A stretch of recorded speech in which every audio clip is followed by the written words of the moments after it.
An Abbeville man was arrested after reportedly leading Rapides Parish Sheriff's Office deputies on a high-speed chase.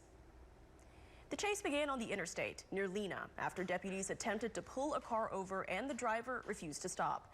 The driver of the vehicle, identified as Lawrence Joseph Sion of Abbeville, continued south on I-49, hitting speeds of almost 100 miles per hour.